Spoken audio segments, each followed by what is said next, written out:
Shalom, saudara-saudariku, para sahabat insani yang dikasihi Tuhan. Selamat berjumpa lagi dalam program Renungan Rohani Insani. Inspirasi Sabda Allah hari ini, Kamis 20 Agustus 2020, bersama saya, Pastor Marcel Lolotandung. Kita awali renungan kita dengan berdoa. Dalam nama Bapa dan Putera dan Roh Kudus. Amin. Allah Bapa yang Maha Baik, Engkau menghendaki semua orang memperoleh kebahagiaan, sukacita dalam kerajaan-Mu dengan mengundang kami semuanya untuk datang ke hadirat-Mu. Utuslah Roh Kudus-Mu membimbing kami supaya kami senantiasa menanggapi secara positif undangan-Mu agar kami boleh menikmati kebahagiaan sukacita surgawi. Demi Kristus Tuhan dan pengantara kami. Amin. Sabda Allah hari ini diambil dari Injil Matius bab 22 ayat 1 sampai 14. Lalu Yesus berbicara pula dalam perumpamaan kepada mereka. Hal kerajaan sorga seumpama seorang raja yang mengadakan perjamuan kawin untuk anaknya. Ia menyuruh hamba-hambanya memanggil orang-orang yang telah diundang ke perjamuan kawin itu, tetapi orang-orang itu tidak mau datang. Ia menyuruh pula hamba-hamba lain. Pesannya, katakanlah kepada orang-orang yang diundang itu, sesungguhnya hidangan telah kusediakan, lembu-lembu jantan dan ternak piaraanku telah disembelih. Semuanya telah tersedia. Datanglah ke perjamuan kawin itu. Tetapi orang-orang yang diundang itu tidak mengindahkannya. Ada yang pergi ke ladangnya, ada yang pergi mengurus usahanya, dan yang lain menangkap hamba-hambanya itu, menyiksanya, dan membunuhnya. Maka murkalah raja itu, lalu menyuruh pasukannya ke sana untuk membinasakan pembunuh-pembunuh itu dan membakar kota mereka. Sesudah itu ia berkata kepada hamba-hambanya, perjamuan kawin telah tersedia, tetapi orang yang diundang tadi tidak layak untuk itu. Sebab itu pergilah ke persimpangan-persimpangan jalan dan undanglah setiap orang yang kamu jumpai di sana ke perjamuan kawin itu. Maka pergilah hamba-hamba itu dan mereka mengumpulkan semua orang yang dijumpainya di jalan-jalan, orang-orang jahat dan orang-orang baik, sehingga penuhlah ruangan perjamuan kawin itu dengan tamu.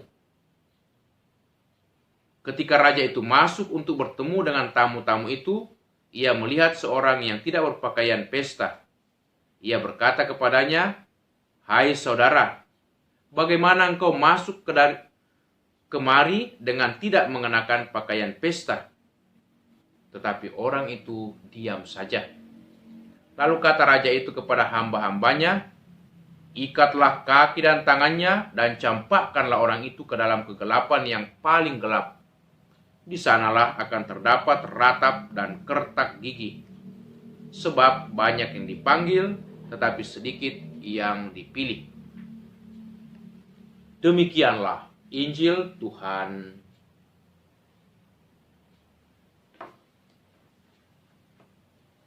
Saudara-saudari, hari ini gereja memperingati Santo Bernardus.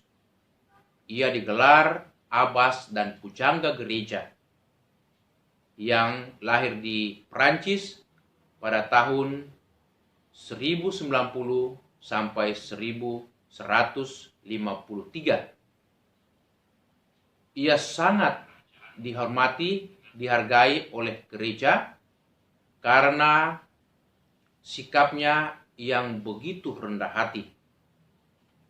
Dia mendirikan satu pertapaan di Prancis bernama Pertapaan Clairvaux yang sangat terkenal di seantero Eropa. Bahkan dia berkeliling Eropa untuk membantu gereja supaya jangan terjadi perpecahan dan menyebarkan sikap persaudaraan dan damai. Ia banyak mempengaruhi pikiran paus dan raja-raja pada saat itu karena banyak menulis tentang renungan-renungan rohani, menulis buku-buku teologi dan tafsir kitab suci. Ia juga seorang yang sangat mahir dengan bahasa Latin. Dengan kemahirannya itu, ia banyak membantu orang-orang untuk menafsirkan kitab suci, bahkan menjelaskan kitab suci secara mengagumkan dan secara luar biasa.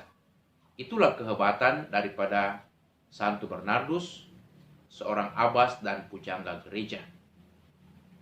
Nah, hari ini Yesus menjelaskan kepada kita tentang kerajaan Allah lewat satu perumpamaan yang indah, bagaikan seorang raja yang mengadakan pesta perkawinan untuk anaknya, di mana raja itu mengundang orang-orang yang dianggap terhormat yang layak untuk itu.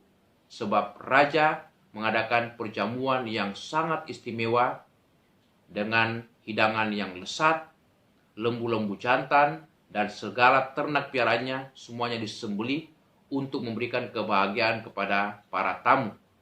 Tetapi dikatakan sayang sekali tamu-tamu kehormatan tidak mengindahkan panggilan raja, undangan raja. Berulang kali raja mengingatkan dan bahkan memohon secara khusus supaya mereka datang, toh mereka tidak mau datang karena berbagai macam alasan. Sibuk mengurus ladang mereka, sibuk mengurus usaha mereka, bahkan yang lebih parah lagi, mereka menyiksa dan juga menganiaya bahkan membunuh para hamba-hamba dari sang raja. Karena itu, undangan dialihkan kepada orang-orang yang ada di pinggir jalan. Raja tidak mau kalau pesta ini ternoda atau rusak dan tidak ada yang menikmatinya. Maka ia mengundang semua orang yang ada di pinggir jalan, siapapun juga, tanpa pandang bulu. Dan memang orang banyak yang datang, tetapi sayangnya tidak semua orang yang datang berpakaian pesta. Maka mereka yang tidak berpakaian pesta ditegur oleh raja. Hai saudara-saudara, mengapa kamu tidak berpakaian pesta masuk ke dalam ruang perjamuan ini?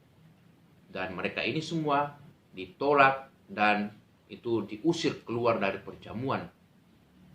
Syukur bahwa banyak di antara mereka juga yang diundang masuk dengan berpakaian pesta.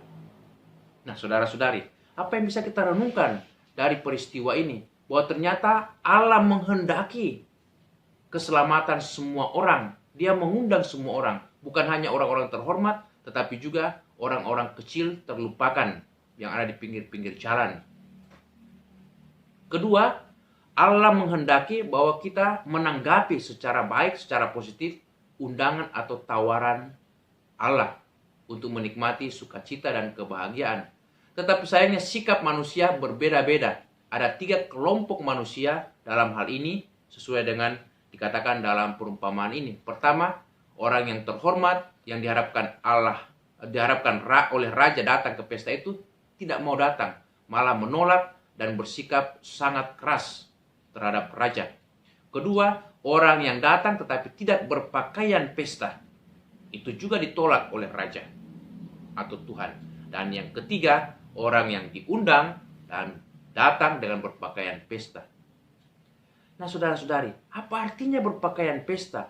Berpakaian pesta tentu saja yang dimaksudkan adalah supaya kita mau menanggapi undangan tawaran Tuhan dengan sikap yang layak, sikap yang rendah hati, mempersiapkan diri dengan baik, penuh kasih, perbuatan amal, penuh cinta kasih, dan lain sebagainya. Bahkan juga kita senantiasa membangun relasi yang baik dengan Allah sendiri, dengan sesama, dengan sikap-sikap yang layak, saling mengampuni, saling memaafkan, memberikan perhatian kepada orang-orang kecil, orang-orang lemah, serta setia dalam pekerjaan, serta bertanggung jawab, disiplin dalam hidup kita. Itulah pakaian pesta. Tuhan mengundang semua orang. Sekarang kita berada pada posisi yang mana? Apakah posisi sebagai orang pertama, kelompok yang pertama, orang yang dihargai, dihormati, tetapi tidak mau menanggapi undangan sang raja? Ataukah kelompok yang kedua, orang yang ada di pinggir jalan, datang menanggapi undangan sang raja, tetapi tidak berpakaian pesta? Ataukah pada kelompok yang ketiga, orang-orang yang ada di pinggir jalan, tetapi datang dengan penuh kegembiraan sukacita, persiapan hati yang baik dengan berpakaian pesta? Marilah kita berpakaian pesta dalam arti mau menanggapi tawaran Tuhan agar kita layak pantas menikmati sukacita kebahagiaan di surga. Amin. Kita berdoa. Allah Bapa yang Maha Baik, syukur kami sampaikan kepadamu karena Engkau mempersiapkan pesta sukacita, perjamuan surgawi, yang mana diperuntukkan bagi semua orang. Semoga kami senantiasa mau menanggapi tawaran-Mu, undangan-Mu untuk menikmati sukacita dalam kerajaan-Mu. Demi Yesus Kristus Putra-Mu, Tuhan pengantara kami kini dan sepanjang masa. Amin. Tuhan bersamamu. Semoga saudaraku sekalian selalu dijaga, dilindungi, diberkati Allah yang Maha Kuasa, dalam nama Bapa dan Putera dan Roh Kudus. Amin. Terima kasih buat sahabat-sahabatku yang dengan setia mendengarkan renungan rohani dari channel Insani, Inspirasi Sabda Allah hari ini. Semoga saudara-saudariku selalu diberkati oleh Allah dalam keluarga, aktivitas, dan semua pelayanan kita. Amin.